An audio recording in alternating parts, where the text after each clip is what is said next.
ऋषि भरद्वाज के आश्रम में। ऋषि भरद्वाज के आश्रम में जब निषाद राजगुह के वापस गंगा के उस पार चले गए तब राम ने लक्ष्मण से कहा, हे सौमित्र, अब हम सामने के फैले हुए इस निर्जन वन में प्रवेश करेंगे। ये भी हो सकता है कि हमें इस वन में अनेक प्रकार की भयंकर स्थितियों और उपद्रवों का सामना करना पड़े। कोई भी भयंकर प्राणी किसी भी समय, किसी भी ओर से आकर हम पर आक्रमण कर सकता है। अतः तुम सबसे आगे चलो। तुम्हारे पीछे सीता चलेंगी और सबसे पीछे तुम दोनों की रक्षा करते हुए मैं रहूंगा। अच्छी तरह से समझ लो कि यहाँ हम लोगों को आत्मनिर्भर होकर स्वयं ही एक दूसरे का बचाव करना पड़ेगा। राम की आज्ञा के अनुसार लक्ष्मण धनुष बाण संभाले हुए आगे आगे चलने लगे तथा उनके पीछे सीता और राम उनका अनुसरण करने लगे।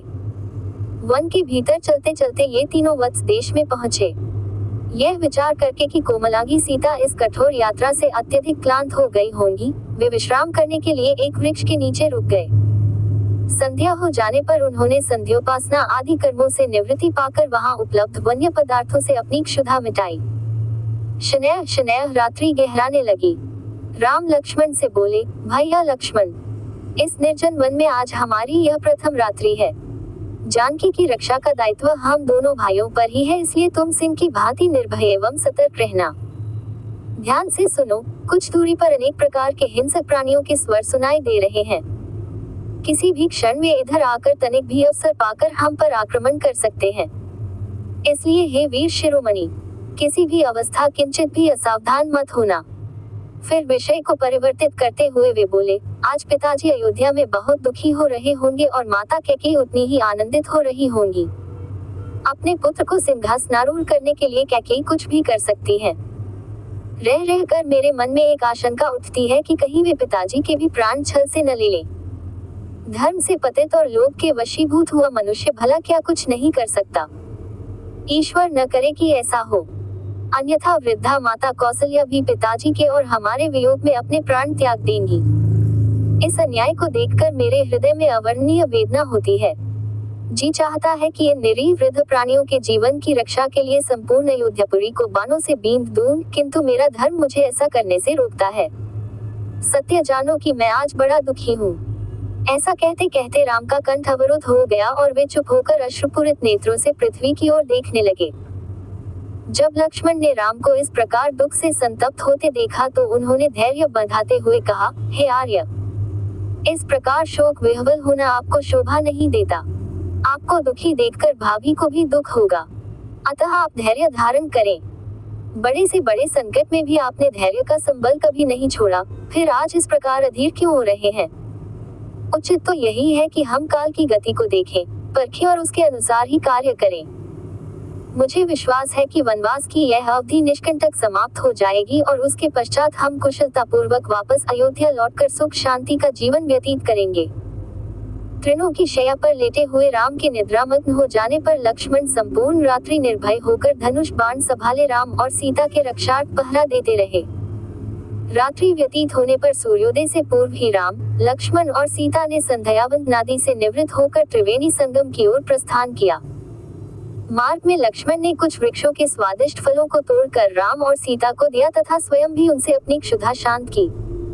संध्या होते वे गंगा और यमुना के संगम पर पहुंच गए।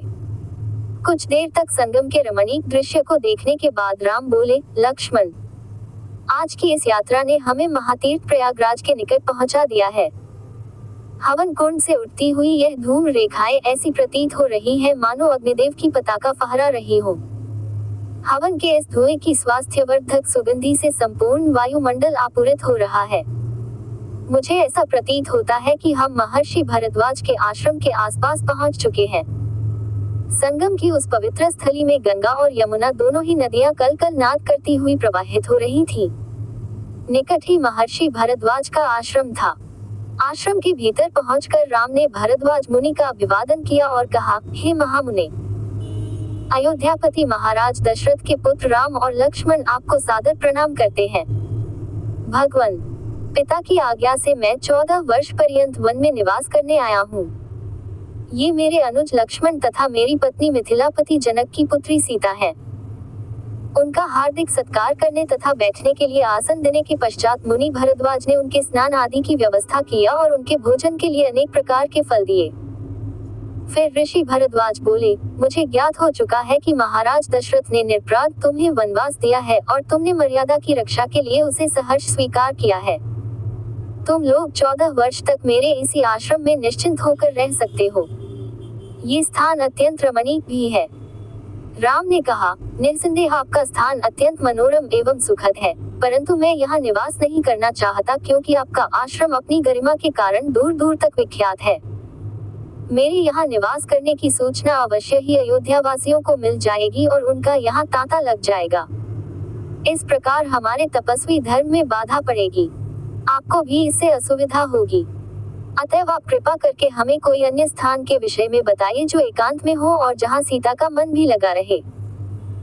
राम के तर्कयुक्त वचनों को सुनकर ऋषि भरद्वाज ने कहा, यदि तुम्हारा ऐसा ही विचार है तो तुम चित्रकूट में जाकर निवास कर सकते हो, जो कि यहाँ से 10 कोस की दूरी पर है और उस पर्वत पर अनेक ऋषि मुनि तथा तपस्वी अपनी कुटिया बनाकर तपस्या करते हैं। वह स्थान रमणीक तो है ही और फिर वानर, लंगूर आदि ने उसकी शोभा को द्विगुणित कर दिया है। चित्रकूट की सबसे बड़ी विशेषता यह है कि अनेक ऋषि मुनियों की तपस्या स्थली रही है जिन्होंने मोक्ष प्राप्त की है। महर्षि भरद्वाज ने उन्हें उस प्रदेश के विषय में और भी अनेकों ज्ञातव्य बातें बताईं। रात्रि हो जाने पर तीनों ने वहीं विश्राम किया।